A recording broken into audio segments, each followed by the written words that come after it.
your successor had his moment, and we all rode it with him. I wondered how you felt watching him down on the boundary, in the box, riding every moment to get his first win. I was on the couch riding it with him too. It was great to see from his point of view. I mean, they've been competitive. We've been competitive for the first couple of weeks, and you can just see the emotion, the intensity back home in WA, of course, and to have that relief. I think that we're in front for 30 seconds, and you're going to a bye this week. It's a long 2 weeks. Yep. If you're 0-3, and to get over the line means so much. It's the ultimate game of inches, isn't it? Like the difference of him feeling the way he does now, as opposed to had that siren just held off for another second. It's incredible, the difference for him and his family, and then the players and the staff, and it's a long way to come back from Perth and all of that. It's a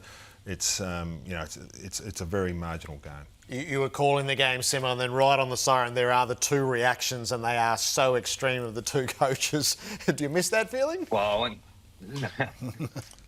no comment, but the fact is it was his first win. It was the one, it's the first win, so it's significant, and they have got to buy. I think he's gone away with the coaches up north to his shack somewhere up north, so he'll enjoy more than just the first, because normally a 5-minute window where you can enjoy yourself, and then you got to get on with things, but allow himself a day or two extra to enjoy his first win.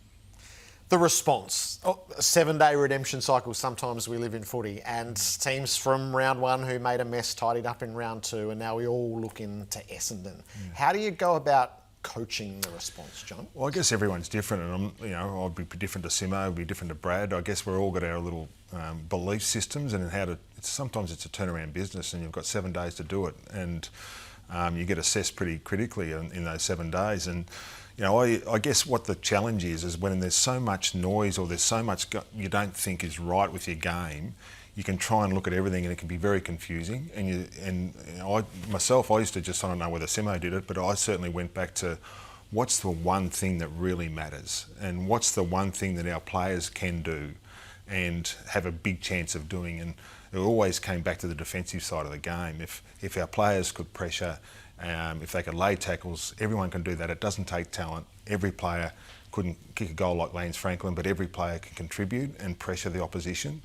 And that was the one thing I used to try and focus on. So is that St Kilda in a nutshell? If Essendon looking for some inspiration, is that the Saints last week compared to the week prior? Yeah, and I saw the Saints game on the weekend, and I worked with Rossi when he was at the Swans, and I don't know what he would have said to them from the week previous to this week, but if you look at those numbers there, I mean, the pressure rating went through the roof, and you go from 166 to 213, and anything over 200 is a huge figure. So I was interested, and to both of you, can you have a group that are off or not? So the Scott brothers, the twins, fascinated me. Brad said we were off. Chris said you're all knuckleheads if you think if you think you're trying to read intensity. Where do you two sit on that? Well, I don't know how Simmo thinks. I guess I looked at Zach Merritt's comments about I think there's intensity and effort and real effort. We used to talk about trying and really trying, and so everyone tries, but then there's another level up, and if that's your baseline. Usually things can go wrong, but it's not a bad baseline to start with. I don't know what you thought, Simmo. Well, I mean, how you manage a loss, depending on where you are on the ladder and what kind of team you've got. I suppose your press conference, you begin that with an eye on what the players are going to hear. So I'm not sure Chris's motive for saying what he said, but there's always an underlying truth to what you say. So, yeah, it's interesting.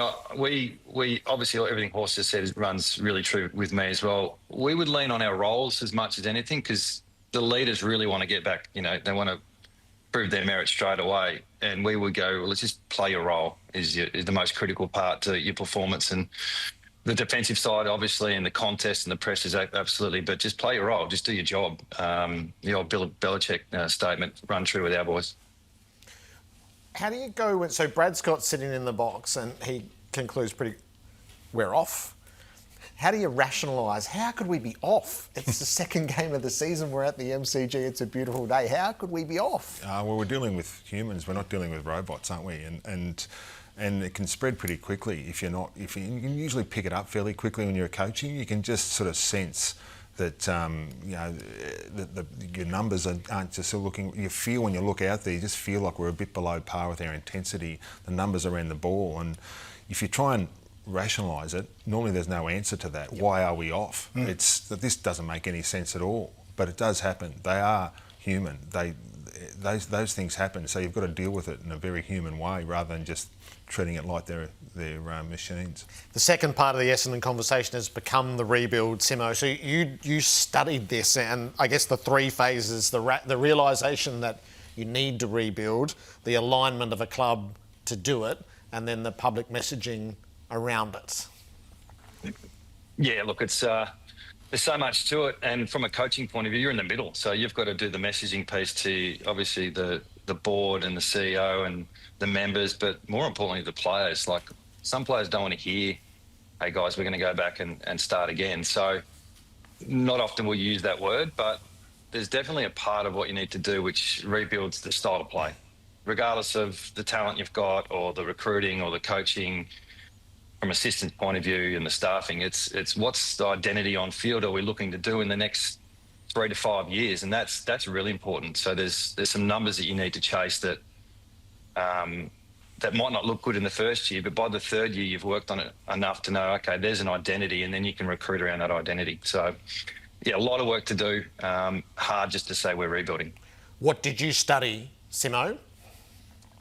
Yeah, I met with Champion Data as part of my brief around, obviously we were going through a rebuild without telling anyone. I think we called it transitioning the list, or whatever you want to call it. And I met with Daniel Hoyne and just asked him, what does a rebuild look like from a stats point of view? What do we chase? Because you can all chase the big rocks, and I think we'll put up the graphic in a minute or in a second there. What are the big rocks when you're trying to win a game? And clearly it's score off turnovers and score from stoppages, So looking at Brisbane these first 3 years, Fags he took over a side that was pretty poor, and you can sort of see the gradual improvement there with those big numbers. But it's not just, let's just get good at this. You got to break it down a little bit.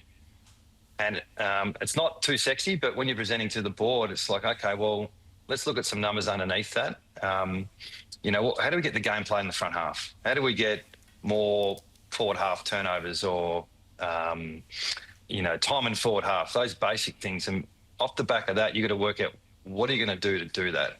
And then you got to stick to it. So you can see there with Fags what he did, 18th, 15th. So it just takes, and this is 3 years. So this is remarkable. In 2019, they finished second. And to do it in 3 years was a fair chase. But my presentation to the board was, look, you just got to take our time. We're going to go from 18th to 15th, and that'll be a win.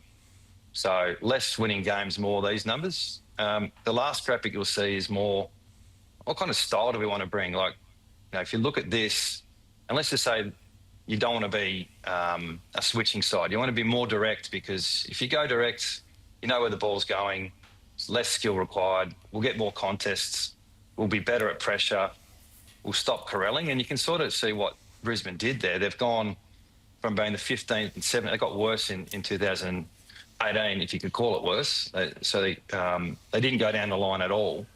And the switching, they were number one switching side in 2018. They just completely flipped it to a point where it was a lot more direct football, and they've changed since then. But you've got to have something to chase. You've got to have an identity, and the pressure there, you go from 17th to 2nd, and then the wins will come. So there's a bit to it. It's not all about stats, absolutely, but you've got to have some sort of clarity about what you need to do as a team, so you can reward your players when you see some little wins, and you can also keep your job. So clearly I didn't do it very well, but it's something that I still believe in, that you got to chase the small rocks before you get the big ones. So that's just on that. Yeah, so go on. So I was just going to ask Horse, because obviously he hasn't bottomed out like we have, or we did. But you coached for 12 years. There must have been a stage there where you readjusted your style of play and looked at some numbers. Yeah, there was. I mean, you mentioned the important thing, alignment amongst your key people, your chair, your CEO, your GM of footy, and your coach and your captain is really important. In 2019, we looked at where we were at, and we sort of hadn't made the finals for a year. We were out for a year, and we needed to look a little bit longer term. We got some games into our younger players. In 2020, we only won 5 games, but we did a review of our game plan. We appointed Don Pike and Ben Matthews, they reviewed us from a distance. They didn't have any information. They reviewed us. We sat down as a coaching group. They presented to us, presented the things that we were not great at. You've got to swallow your pride as a senior coach, take that on board, and then we rebuilt the game plan over 3 weeks. And it was fantastic. We really needed that, along with the playing to the younger players and alignment, to be able to turn it around. So you always, it was funny there, Horse said we were out of the finals. I thought he was going to say for 4 years. Yes. They're for 1 year. So you got it right. And the examples you showed, Simmo, are fantastic, the linear improvement. What about if it's not improving? What about if you set your path? Essendon's defensive profile, for instance, which has been an issue for them for a while. We know Brad can coach. We know he's smart. What about if it's not getting better? What if those numbers aren't being reflective every single year? Where do you go to next? Well, that's when you're held accountable. You know, that's your job. So it's definitely connected to your talent and your availability. And you know, I didn't put it up on the. Our biggest issue is availability. That's what Heine told me. He said your availability is 18th by 200 games. So get a fit list. That's your number one priority. So that required a whole different intervention with our strength and conditioning and our programming, our training. So it's more than just those numbers, Gary. Essendon are the youngest list in the competition out in the field, the first 3 rounds, and they're going to get younger. So, yeah, there's no excuses, but there's also reasons for some stagnation. I reckon they're 3 years in. Probably the first year established some behaviours and standards. So I give Essendon a little bit of grace because of their youth. And, you know, the clock is ticking, but I don't think it's 17 years of hardship that Brad has to represent it. It's the 3 years and the direction of the club, and it takes a bit of time to turn things around. So I've got a little bit more patience for Essendon, but I don't barrack for Essendon. Patience at Carlton is required at the moment. So we watched Michael Voss. The clubs are getting more and more bold with what they're prepared to share with us, and his post-match address to his players, what he wanted them to hear, what he wanted them to take, and then what he wanted them to ignore. This is probably as good as we've ever seen in the public space. Our ball movement, our braveness, the willingness to keep marvelous.